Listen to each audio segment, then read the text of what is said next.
بسم الله الرحمن الرحيم الحمد لله رب العالمين والصلاة والسلام على الرسول الأمين وعلى آله وصحبه أجمعين وبعد السلام عليكم ورحمة الله وبركاته مشاهدين الكرام قاعدة وتوتكينا نولين تراسين جنة وان سجنتا حتى سجنتا قبنا سجنتا كينيا أكما يرو درب ولين لا ترى سجنتا واهي صدركا قرآن الرا كتاتو كفان دربيتي كنجرو جتشورا كتا لما فاحد نقبنيتي سنيف دهاني كان جرو صاحب مكينيا غافا سنة ولين ترى ولين كتا لما فا صدركا قرآن فضائل سا قرآن نوان النتاء الرا نوف بيان سجتشورا daawwattoota keenya isaanis akkuma na bukkeetti argaa jirtan isaanis kun asumarra jiru keessummaa keenya jennee gaafas wal barsiisaatii kan turre hedduun namaallee wallaaltanu yoo waliin beeynes wal baraasiniin jennaa isaanittanis hin dabarsaa. Assalaamu alaykum wa rahmatullah. Wa alaykum assalaam wa rahmatullahi wa barakatuh.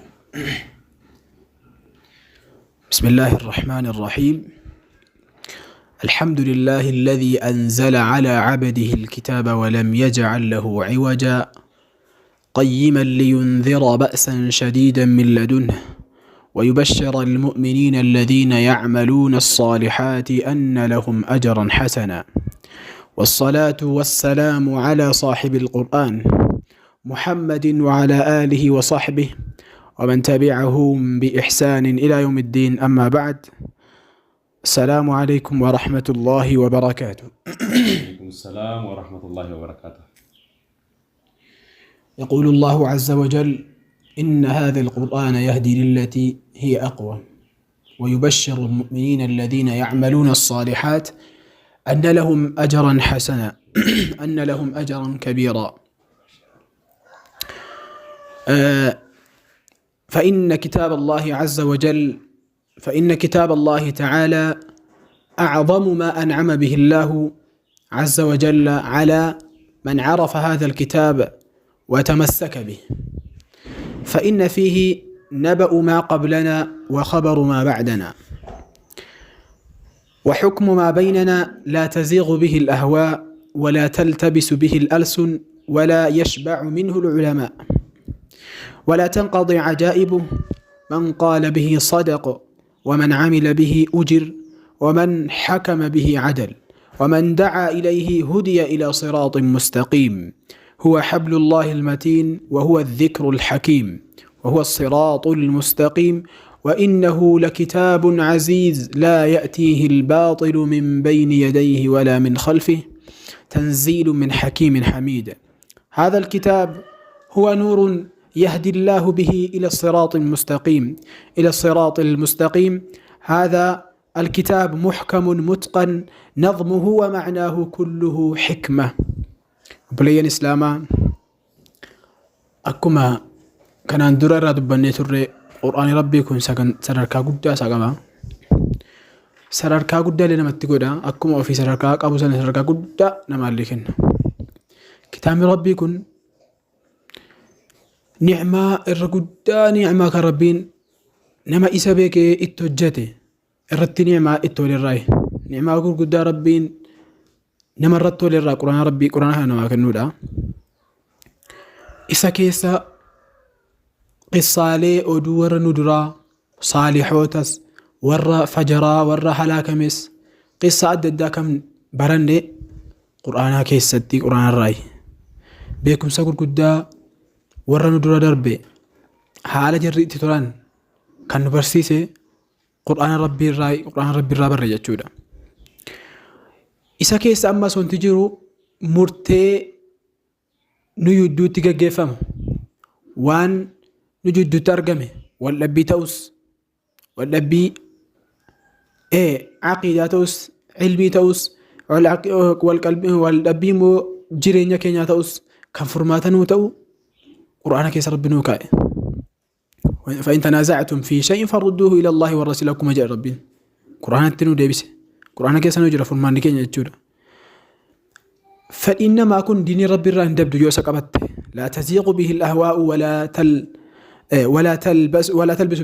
ولا تلتبس به الألسن. قلبي إنما أكون فإنما أكون كروان ربين فينتي in dhamaatu hin fiigdu jechuudha yoo isa qabatte jiraatte. Namni isa waan sana haasa'e illee hin dogongoru. Namni quraanaan qabatee quraana kana haasa'e hin dogongoru. Man qaala bihi sadaq.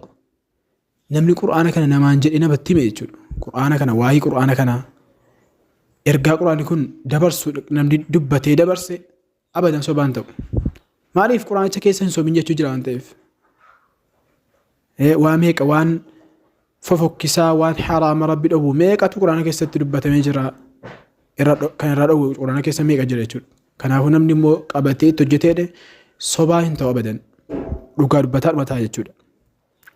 Namni waan isa keessa jiru hundatti hojjetee ergaa isa jiru keessa jiru bakka hanga'e jedhe mindaan isaa hanganan jedhamu guyyaa qiyaamaa. Namni murtee rabbiin keessa quraana kana keessa kaa'e qabatee murtee kana ittiin murteesse nama yidduutti abadan takka caadiliidhaan akkasii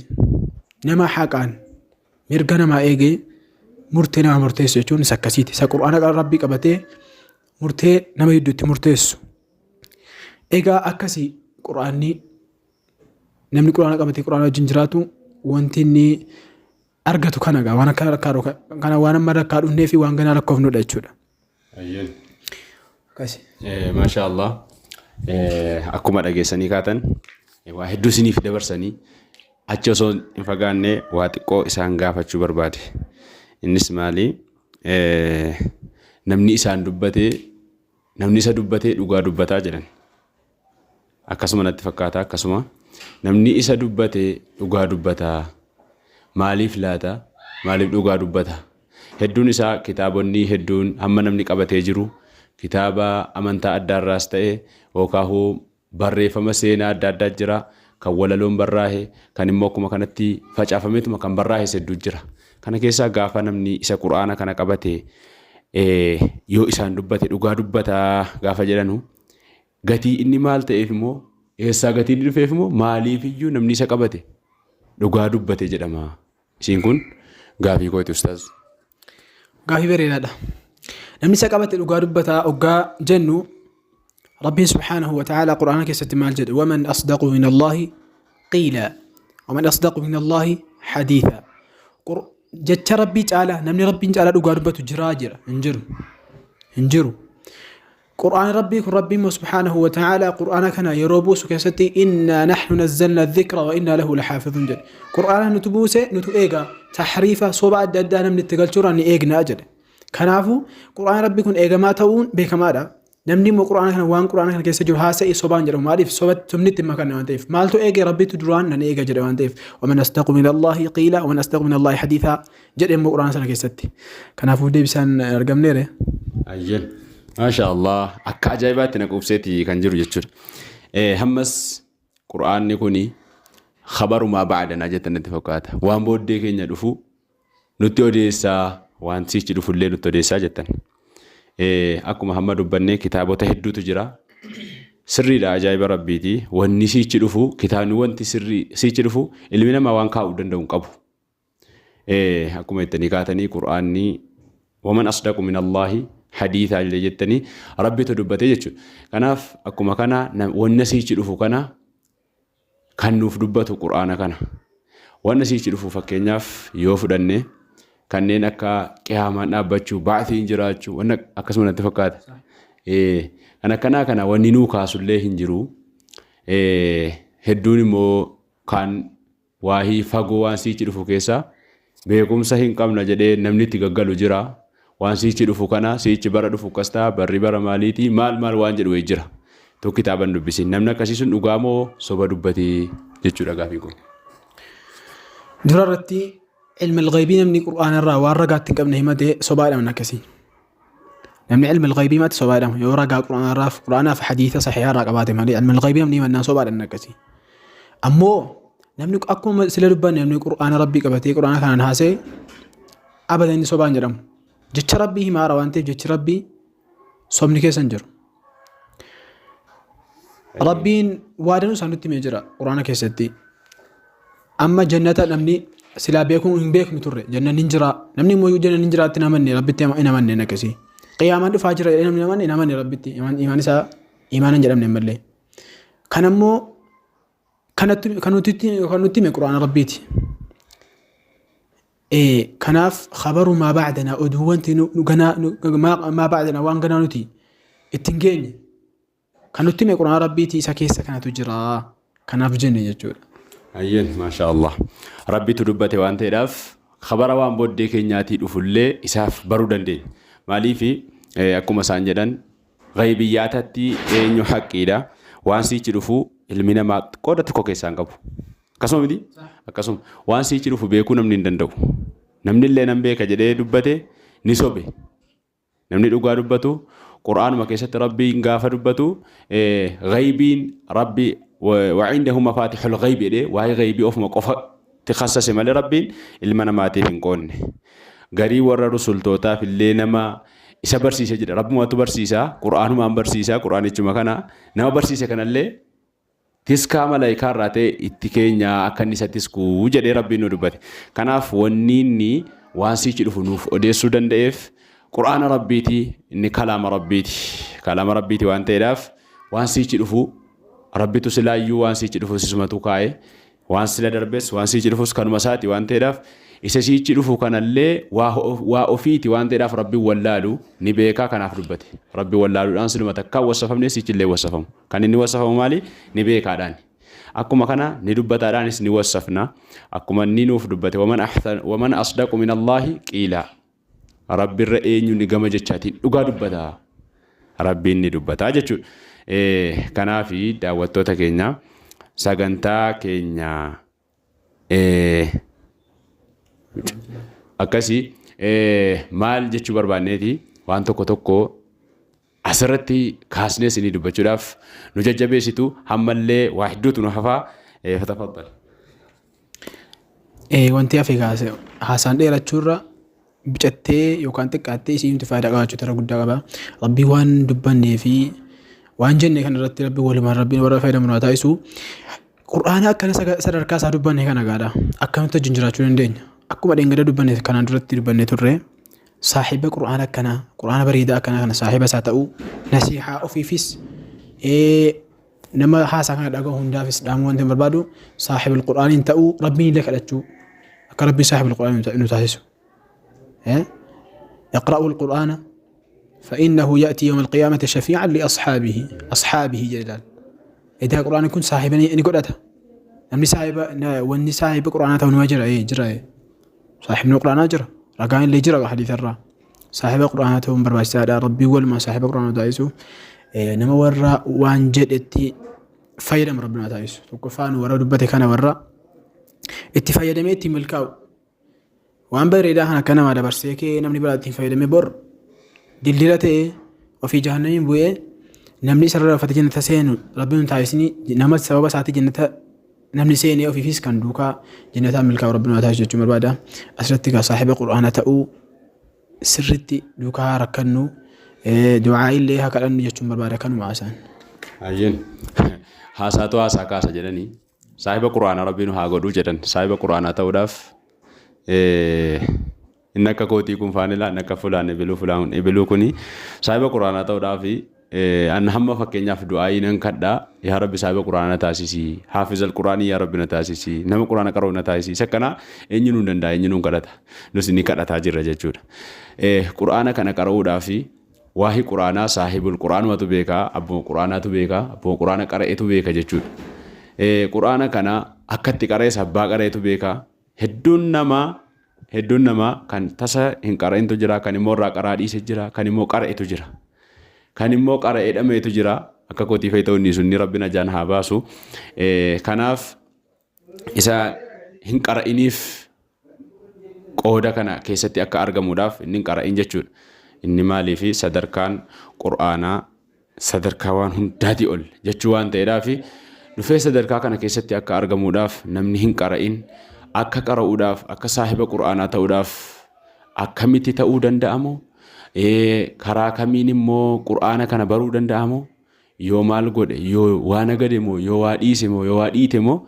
yoo ammas immoo yoo ibaadaatti jajjabaachuu qalbii irraa qaba maaliin sin gaafa dagaasa kana sinnaaf ibsitu akka itti qara'anu eenyu irratti akka qara'anu qur'aana kana immoo xariiqa kamiin akka qara'anu irraa hammuma ta'e wahii osoo naaf kaaftanii maal fakkaata laata? قرآن ربي هندو مكين جاونا برسيسو قرآني قهم لا ولا تشبع منه العلماء جنة علماء الرانقوف تنمني وابيكو نمني مياه صبر الرانقوف قرآن برون سلا بريدو قرآن لفظا ومعنى معنى أساس لفظي أساس سر برون برسالة لفظي أساس برون أكبر كان عندو بالنتوري حروفها في مخارج بك النجر وهندت نما بيكو أرجني أردت سر فتون نور برسالة بدا معنى أساس تفسير أساس علماء يقول قدو جراني بيا كينيا بيا إثيوبيا كن بيا علماء أن كتمتي بكتشرتي إن شاء الله تفسيرها قرأوا نور برسالة ونداف ربنا فلافسو ججباتشو من دام أنتي من دام برمان تجرا ربنا فلافسو ججباتشو ما جتشو هم هدوسا دران علماء دوراني أكتي براتني نياتا دوغاتي تدبني بيلاني مال جراني ديو قرآن كان أرغتان جتشو قرآن قرأني فدني نوف دبرساني نونغهاني نان حد اللي اتجرة غارو أسو كان هنجيني كونيس تما برباچشا تاو واني وان قدا مالين أرغمو باسي قدا غافتا غارو حتى مربين كينيا لافنتا كينيا لالي لابنا كينيا لالي نولافسيت نوباسي هدوسا دوران يو جرى دوري فدني ديمس إيرا deemanii qara'u deemsi jarri deemanu lafa yookaan yaabbii farda waan adda yaabbatanii deemu amma kunoo ni'maa rabbii keenyaa ilmi namaa hadha qochoo baaseetuma barreessuu malee wanni isaaf hin jiru jechuudha wanni hundi karaan dhiyaattee fi ni dur deemsa meeqa maal jedhamu kun hadha guyyaa keessa namni dhaqee zuurii achitti yoo sagade magriibaa asitti yoo asrii Itoophiyaatti sagade magriiba makkatti sagaduu danda'ee jira jechuudha haddii kana gahee jira waan ta'eedhaaf karaan gabaabbatee jira isa kana immoo hin dhaqnu osoma isa kana hin dhaqin asuma dhiheenyatti duraan akka Itoophiyaa biyya keenya yoo fudhanne biyya keenya keessa diiniin yeruma zamana Rasuulaa sallallahu alaihi wasallam yeroo sana galee erga galee booda babaay'atee babal'atee biyyoota isii keessa waliin geenye hedduu ture zamana dheeraa booda asuma ilmiin olii gadii jajjadhu hamma ulamaa'iin akka Oromiyaa akka maaliitiin qubataa dhufe hamma godinaatti qubatee hamma immoo akka aanaatti qubataa jira jechuudha. Akka aanaatti qubbataati jira. Kana dabarfatee ulamaa'iin akka aanaatti haa argamanu malee namni waa quraana qaraa'isuu danda'u sirriitti akka gandaatti jira. Kan gandaayyuu dhiisaa akka jamii masjidaatti iyyuu alhamdulillahi rabbil aalamiin jamii masjidaa kan daqiiqaa 30 walirraan fagaanne akka kanatti nuuf jira. Karaa kana hunda rabbiin uzurii nurraa fidee fagoon deeminaa jedhee mana manatti nuuf fidee kaan immoo manumaayyuu qaba obbolaarraa ta'e yookaan immoo xaalibal ilmii irraa ta'e manaallee qaba isa akkasii sanarratti barachuu isaaf mijeessee jennaan ilmi namaa kun irraa xiqqoosii lallaafuutti jira. Isuma kanaa waliin kan immoo naannoo isaa hin jirre yoo jiraate kunumti hadhaa guyyaa hadhaa kun jawwaala kana rabbiin nu baasee waa meeqa of keessaa qabdi waan ofiisiitii yeroo laalan xiqqoo keessoos yoo laalan addunyaan keessa jiru wanni khayriinis kan baay'atee keessa jiru wanni sharriin immoo akkaan baay'atee kan keessa jiru kan nuti irraa fayyadamaa jirru qur'aana rabbiiti yoo ta'e itti miindeffamna yoommoo waan biraati waan qur'aana rabbii faalleessu waan rabbiirraa nu dhowwu ta'e akkuma sanatti qabamna jechuudha. Ni'maa rabbii kana kun rabbiin nu baasuudhaaf ni'maa guddaa nutti oolee itti fayyadamuudhaaf immoo qur'aana adda addaa qur'aanuma rabbii jechuudha. Hadiisa Rasuulaa sallallahu alaihi wasallam aswaata du'aata gaggaarii waan afaan keenyaanis ta'e afaan danda'amuun hunda isaatiin hordofannee waan diinii keenya jabeessu irraan daawwachuu qur'aana irraa fayyadamuu qur'aana irraan qara'uu qur'aanatti ka'uu isa akkasii sana karaan gabaabbateetti waan jiruuf uzuriin nurraa dhumeeti waan jiruufi osoo rabbiin bira naqinu wal birattuu uzurii osoo himachuuti tokko dandeenya wanni walirkaa bahaa jirru hin jiru. Kanaaf itu rabbiin bira naqin ofumaa keenyaa of ilaallee maaliif rabbi kana nurka kaa'e laata suma kana maaf rabbi nurka kaa'e jennee ilaaluu qabna. Yeroo keenya yeroo dheeraa isaa rabbiin nuu kenne jennaan hojii waahii duniyaatiif waahii ta'abii biraatii jennee yeroo keessa quraana qaraan immoo yeroo dhabe quraana qara'uudhaaf yeroo dhabe taa'etuma waan akkasii ilaaluudhaaf Allahu akbar. Rabbi kan inni khallaqeef maaliif yaa saahibaa waa nyaadhu dhugii fuudhi heerumii mana jaarii duniyaa sana fooqii jaarii waan akkasiitiima kasmiti rabbiin keenya kan inni khallaqeef isa kanaaf waan ta'eef isa bu'uura isa aslii isa waan hunda nuuf fidu isa rizqii nuuf fidu isa balaa nurraa cufu isa akkasii dhiifne isa balaa nutti qotuu fi isa rizqii nurraa kutuduu kafiina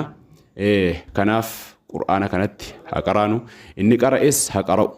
maaliifi laa yashba'u minhul ulamaan irraa hin quufu maal jedhanii miimaani laa yashba'aani jedhani akkas jedhani miimaani laa yashba'aani المتعلم لا يشبع من العلم والمؤمن لا يشبع من الخير أكس جلن كناف جنان خير الرئيس كوفا مؤمني خير كوفو متعلمني علمي الرئيس كوفو إني برا تاجرس اتفو في براتشو علمنا ما توكو غافا وان توكو براتو عالم بيكار مجرما غرو غافا بري جدي وفي ساتي برو وفي رتي بيكي أم بري جدي ودو بدي بي غافا سنني والله لجدن أكسي kanaaf jennaan haa jajjabaannu isiniin jedha sagantaa keenya asumatti jechadhuma wanti hin jedhu yeelloon yookaan qaanyiidha olii zabana muslima ta'e quraanaan qaraane jiraachuudha zabana ammaa kana namni muslima ta'e quraan rabbiitiin waan hin beekne quraan rabbii hin khattamne hin qaraane kana kan qaanyiidha olii uummanni rabbiin jedhee deebisu hin beeku namumaan waan jedhu hin beeknu kanaafuu hajabaatamu jechuun barbaade uduriin qabnu qaadaan keenya udurii tokkotu dhume bakka hin jiru uduriin kanaafuu hajabaatamu siin kun yeelloodha mana keenya mana quraanaa ta'uu qaba diinii kan harka mirgaatiin qabachuu qabna harka bitaa inni kaan hojii hojjetachuun hojii ittiin jiraatan hojjetachuun sun wasiilaa ta'uu beekuu qabna wasiilaa jechuun waan ittiin irratti tarkaanfatanii kaayyoo ofitti ittiin gahan kaayyoo tun ta'een nagadachuun jiraachuun otuma ta'u akka kaayyootti ilaaluu hin qabnu kaayyoon irra guddaan waan rabbiin nu uumeef sana beekuudha. Isumatu ittiin asbaaba xariiqaa ittiin jiraannee ibaadaatti rabbii ittiin gahu rabbii itti nutti hime nagadadhaa hojjetadhaa kan nuun jedhe rabbi maal jedhe faayidaa qoldeetti salaatu fantashiruu fi dhaabdu warta kun faqillah sana negdiidhaa hojii hojjetachuu rabbi wanti ittiin hojjete garuu immoo akka kaayyootti qabachuu hin qabnu waan jedhu. Akka kaayyoo qabachuun akka maalitti akka waan kaayyoo keenyatti nu geessu jennee amanuu qabna malee kaayyoo keenya jennee amanuu qabna. Wasiilaadha mana gaayaa miti jechuudha. Hadafa miti ishiin. maaliif wasiilaa hadafa keenyaati hadafni keenya maali wamaa khalaqtul jinna wal insa illaa liya'buduun naa gabbaranu fan uume rabbiin jedhe kana kaayyoon guddaan hadafni guddaan ka rabbiin isaan uume rabbiin gabbaruudha inni kaan wasiilaa jechuun waan ittiin kaayyoo ofitti ga'anu malee akka kaayyootti qabannee isa harka mirgaatiin qabannee isa silaa kaayyoodhaa uumamni sana isaa jechuun sana harka bitaatti qabachuun kun dogongora wallaalummaadha dammaquu qabna kanaaf wanti rabbiin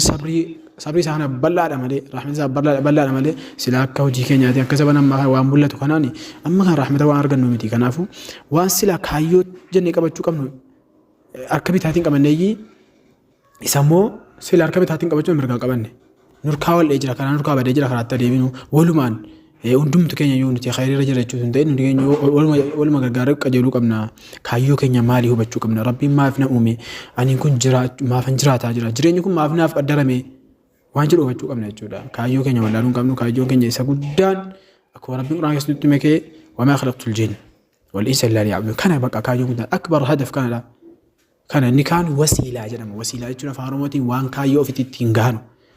waan san irratti harkaanfatanii waan sababa wantichaatiin kaayyoo ofitti gahantu wasiilaa jedhama wanti nuti itti jirru kun wanti hundi akka wasiilaatiin of agaruu jireenya malee nyaatamu malee hojjetatan malee jiraatamu waan ta'eef jiraatamu malee ibaadaan godhamu waan ta'eef nu barbaachise malee isin sun kaayyoo miti jechuudha waan kaayyoo keenya ittiin geenyu ibaadaa rabbii kanatti waan irratti of gargaarsifannuudha isas rabbi nuuf alaafisu kaayyoo keenyas rabbi nu abarsiisu walumaan rabbiin nu alaafisu jechuun barbaade inni amma itti deebi'ee jedhu immoo quraanni keenya quraanni abadan mana muslimaa keessaa quraana dhabamuu qabu qaraamuu qaba jechuudha namni quraana khattamuu qaba islaamni hundinuu obbarraan quraana irratti obbaruu qaba keejiin quraana ta'uu qaba silaa ana akka yaada kootti nama wayii hin deeggara asirratti keejii ijoollee isa biyyi itti barturraa otoo bakka keejii sana quraana fixxee jechuudha gaafa quraana fixxee kutaa tokkorraa jammartanii tolaan namni amma hojii dhadhee bakka namni ofii ijoollee biraan ooluun naa eega jechuudha keejiitti galcha malee namni otuu itti yaadanii quraana fixxiisanii ka'anii otuu quraana innaasiin quraana fixxee jechuudha kutaa tokkotti galchuudha keejii dhiisanii akkasii yaada rabbii kaa nuuf dhuunfaa falaaffisuun jedha kanuma yaadne. Akkasii wallaahi akkasii ijoolleen barachuudhuma qabaa. Ijoollee maatii khaddamuudhaaf jecha yoo ta'es kan maatii khaddamuutti ijoollee kaasu quraanuma kana waan ta'eedhaaf dubbii yoo hin dhaga'ee namicha tokko natti maal jedhanii daa'ima ijoollee kanatu jedhan wal geesseetuma yeroo duraanii maatii khaddamtii haadhaaf abbaa ni khaddamti jedhan jarsi ni sodaatti. Amma garuu yeroo hammaatti alana horii isiniin eegnu finyoo bitadhaa, buna isiniin qabnu marcuma walitti butadhaa jette jedhan. Isa kana waan ta'eedhaaf ilmoon isin fayyaduudhaafis yoo ta'e wallaaluma isa kana keessa teessee wanna tokko isin fayyaddu yoo ofii keessanii akkuma jiruu duniyaa kana isin hirkaa ta'aa jirti. Isin fayyaduudhaaf yoo ta'e malee isin fayyaduutti hin qabdu yoo diinii rabbii irraa qobaa taate, diinii rabbii irraa yoo qullaa taate jechuudha. Kanaaf jennaan isa sanallee aadaa dur yeroo nabiyyi jirullee kan nu deebisu diinii rabbiitti ka'uudha. Asumatti isinirraa gabaabsina daawwattoota keenya alhamdulillahi rabbil aalamiin. Asumatti isinirraa xumurraa yaada qabdanuu as jalatti nuuf qooda. Nu jajjabeessa qeeqa keessanii fi maalisoo keessan hunduma isaatu nu barreessa. Waan immoo tokko achirratti sigaan laayik sheeris gochuudhaan hamilee nutti horaa isin jaallannaa. Rabbi isin haa jaallatu, rabbi isinii waliin haa ta'u, nullee kan dubbate kana rabbi nu haa fayyadu. Awwalan nuti nafsii keenyaaf ofumaa keenyaafuu fayyadamaa ta'uudhaaf du'aa'ii barbaanna. Du'aa illee nuuf godhaa bakka jirtanitti. Wassalaamu alaikum wa rahmatullahi wa barakaatuh.